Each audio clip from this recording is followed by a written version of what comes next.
Hi, xin chào tất cả các bạn.พบกันใหม่โดนเนาะเทื่อนี้ก็จ้างกันไปว่าก็2 อาทิตย์บอกเป็นได้เนาะโอเคมื้อนี้บทที่55ดีเจออันนี้ทำเรียนด่วนวันกันบายเฮาแบบว่าบทความกันนะโอเคเฮาก่อนอื่นหมดเนาะคำว่าไปตลาดไผก็ฮู้แล้วเนาะดีเจอก่อนอื่นเฮามาทบทวนคำศัพท์เกี่ยวกับอ่าการไปตลาดเบิง ทุกคนยังจำกันได้บ่ว่าก่อนไปตลาดนี้ต้องมีพื้นฐานอย่างใดนะหลายคนที่หากลับไปเวียดก็อุกใจอยู่กับเรื่องนี้แต่ว่าเขาบอกเลยว่ามันก็ไม่ได้ยากขนาดนั้นนะคือว่าแบบมีแต่จีเหมือนเป็นจีอันนี้คืออันนี้cái này húคำว่าไก่ในแล้วก็ได้นะแล้วก็คำว่าน้ำงินเมื่องินนะคะก็มีแต่เอาเงินให้เนาะแต่ถ้าเราไปซื้อเครื่องนุ่งเดเราก็จะง่ายขนาดนั้นบอเพราะว่าคนเวียดกับคนจีนนั่นก็หุ่นใส่เขาดีว่าเขามักบอกราคาเกินที่แบบราคาของมันตัวจริงราคาเกินราคาจริงเนาะให้เข้าใจฉะนั้นถ้าบุอยากให้บุอยากเสียเงินหลายซะหรือว่าบุอยากเปลืองเงินก็หีบฟ้าวมาเรียนคำศัพท์เกี่ยวกับการต่อรองกันเนาะการต่อรองมีคำใดๆฮะจ่าจ้าต่อราคาง่ายๆจ่าจ้าเนาะคำว่าเบิร์ดเบิร์ดแปลว่าลุดเบิร์ดเดือดคำเบิร์ดเดือดคำลุดได้บอก็เบิร์ดคำจีcái này có bớt được không chị là bớt nữa đi lượt ít tươm yหรือว่าเนี่ยไรđắt quáแพงโพดมันว่ามันคงติ๊กล้ำหรือว่าแนวใดก็เว้าไปก็ตามภาษาการตลาดนั่นแหละโอเคก็บ่ได้มีคำศัพท์หลายขนาดนั้นนะแต่ขอแต่ว่าให้ฮู้จักแบบตอนเราว่าโอ้ยเบิร์ดดีkhông thích lắm để xem นะถ้าเขายังเขาเข้ามาเล็กเข้ามาเขาบได้มักเขาก็แบบเดี๋ยวไปเบิ่งก่อนxem đã นะ xem đã โอ้มันแซมเลือกกับโมแมนทุกคนคำว่าเลือกมันดามันแปลว่าก่อนแต่ว่าบอกไปแล้วใครที่ยังบอกเข้าใจบอกได้เรียนไปเรียนคืนมีบทหนึ่งเกี่ยวกับคำว่าดาแล้วก็เลือกมันแปลว่าบ่ได้บอกเหตุการณ์ก่อนหน้านั้นแต่ว่าดามันว่าแบบอาจจะไปก่อนแล้วค่อยมาเบิ่งทีหลังมันหมายความจังสั้นน่ะคำว่าเรื่องไม่ได้ว่าทั้งหน้าหรือว่าก่อนเนาะแต่ว่าดามันจะแบบว่าล่วงหน้าแบบเฮ็ดก่อนแล้วค่อยไปเฮ็ดอันอื่นจริงสิโอเคบ่หลายเข้าบทเรียนกันเลยบทที่55ดีเจอง่ายๆบทนี้พื้นฐานใครที่กำลังเรียนหรือว่ากับบทนี้ก็อยู่ปื้มแบบเรียนของgiáo trình của gì nhỉ tiếng Việt cơ sởเนาะน้องทรายเขาก็เรียนอยู่กระดังชื่อฟาร์มคือกันอาจจะผ่านบทนี้ไปแล้วแต่ว่าหลายคนที่บ่ได้ไปเรียนต่างประเทศก็เข้ามาเรียนกันโอเคถือใบจะย่อๆนิดนึงเอาประโยคสำคัญถือใบมารีคงดีhọcถือใบมารีคงดีhọcง่ายๆแปลถือใบก็คือวันเสาร์cô ấy gọi điện cho Lan cô ấy gọi điện cho Lan คำว่า cô ấy ได้บอกไปแล้วเป็นบุรุษที่3บอกถึงบุรุษที่3หรือว่าบุคคลที่3นั่นเองแต่ว่าคำว่า go หลายคนอาจจะคิดว่ามีแต่เรียกอาจารย์โบแมนเนาะอันที่นี่จะบอกมาแบบว่าเป็นผู้สาวอายุแบบว่ากลางๆจริงสิแบบเฮาจริงสินะอาจจะให้เรียกว่า go ที่บ่ได้หมายความว่าอาจารย์แต่ว่า go ก็คือสาวสาวนั่นสาวใหญ่แล้วเราสาวใหญ่นะcô ấy gọi điện cho Lan cô ấy gọi điện cho Lan หลายคนนะเขาบอกว่าคำว่าem ấyคือว่าแบบรู้สึกว่ามันจะเด็กน้อยหรือว่าจีเอ๋ยมันรู้สึกว่าจะแบบใส่กับคนที่เทียบอายุกันนะถ้าเขาน้อยเขาต้องถ้าอายุน้อยเขาเฮียกเอื้อยก็เป็นจีนะแต่ว่าในที่นี้เป็นบทความบอกถึงบุคคลที่3เขาบ่ได้ฮู้ว่าอายุเขาจะไล่เลี่ยกันสำใดฉะนั้นเขาจะใช้คำว่าcô ấy gọi điện cho Lan ซื่อคนก็ก่อยเดียนจะล้านเดรูล้านที่เจอคำว่ารูก็คือส่วนรูเดรูล้านที่เจอเดรูล้านที่เจอเพื่อส่วนล้านไปตลาดรูดีเจยรูบันดีเจยแบบว่าส่วนมูไปลินรูบันรูจีเอ้ยดีรูanh ấy đi nữaแบบว่าส่วนเราไปแดงจริงสิđi với đúng không ok buổi sẽ là buổi chiều họ đi chợ Đồng Xuân buổi chiều họ đi chợ Đồng Xuânตะแลง buổi chiều họพวกเขาดีเจอไปตลาดดงซวนก็คือซื้อตลาดนั้นซื้อดงซวนนะอยู่ฮานอยเป็นตลาดที่ใหญ่ที่สุดở chợ hàng hóa rất nhiều ở chợ hàng hóa rất nhiều อยู่ตลาดhàng hóa แปลว่าสินค้าหลากหลายเนาะ rất nhiều หรือว่าสินค้าหลายจริงสิอาจจะแปลให้ม่วนก็หลากหลาย và không đắt lắm và không đắt lắm คำว่าคำนี่มันช่างยากแสนลำบากเหลือเกินไปขนาดเรายังแบบเฮ้ยบางเทื่อเนาะแบบบอกคำแบบมันเป็นคำแบบคือว่าง่ายแต่มันง่ายนะจ๊ะบางคนว่าบอกง่ายขนาดคงโบแมนคงถ้าจะบอกให้เป๊ะของเจ้าของภาษาเขานะมันก็แสนลำบากคงดัดล้ำเขาว่าคงไปกับล้ำโบปานใดโบขนาดยัง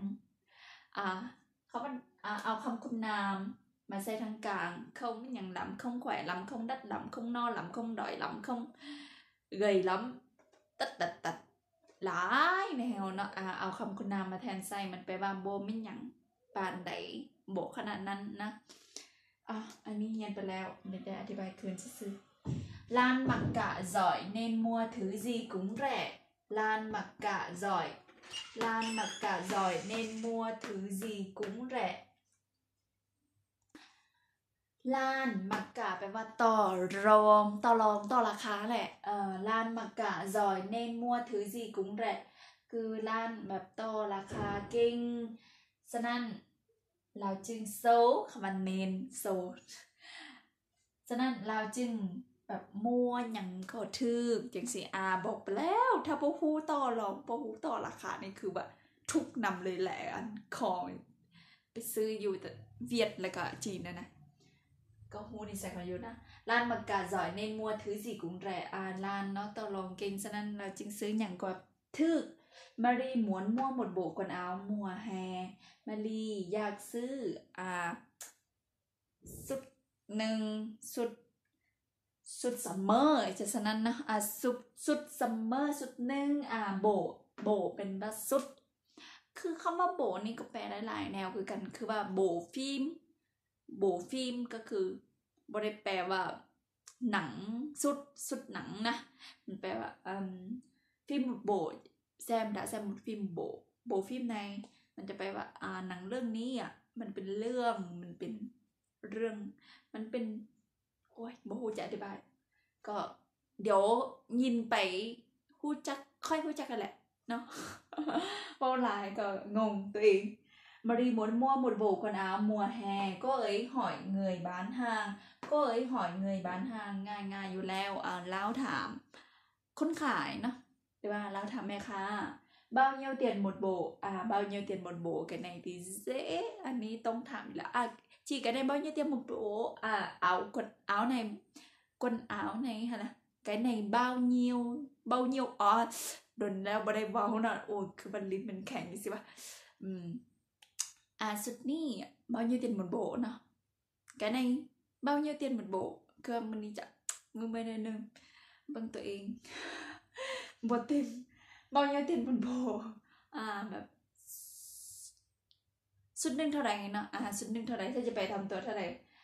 ร่เงินชุดหนึ่งมัน no มันบ่แม่น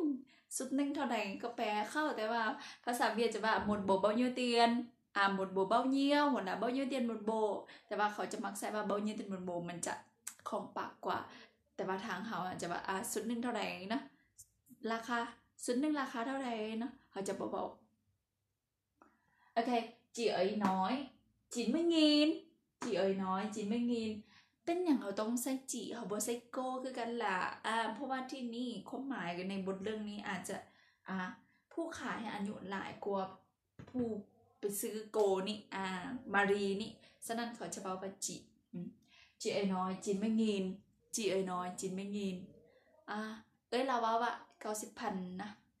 มารีมักกะ80.000มารีมักกะ80.000จริงๆที่นี่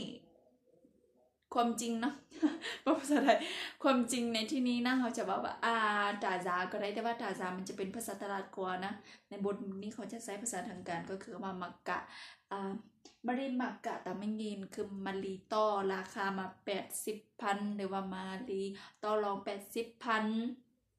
Marie rất vui vì lần đầu tiên cô ấy biết mặc cả. Marie rất vui vì lần đầu tiên cô ấy biết mặc cả. Lần đầu tiên lần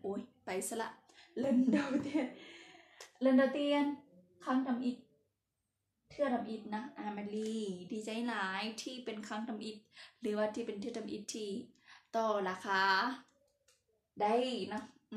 หรือว่าฮู้ต่อราคาฮู้คำว่าเบียดมันฮู้ป่ะมารีมีความสุขหรือว่ามารีดีใจหลายที่ครั้งที่ตอนที่ฮู้ต่อราคาเป็นครั้งทำอิฐจริงสิจ้ะโอเคว่าvà đã mua được bộ quần áo mình thích và đã mua được bộ quần áo mình thích และ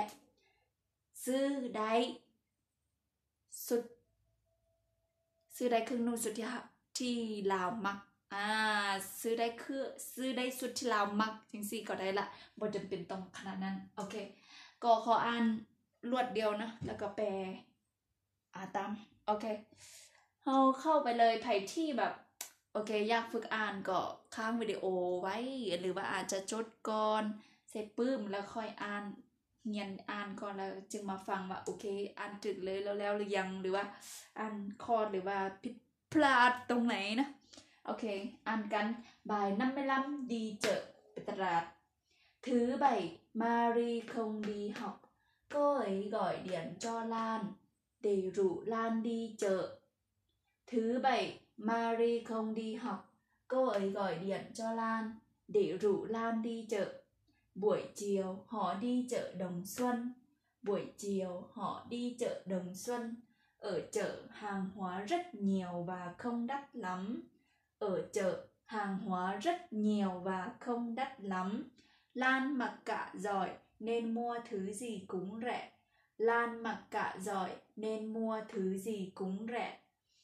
Marie muốn mua một bộ quần áo mùa hè.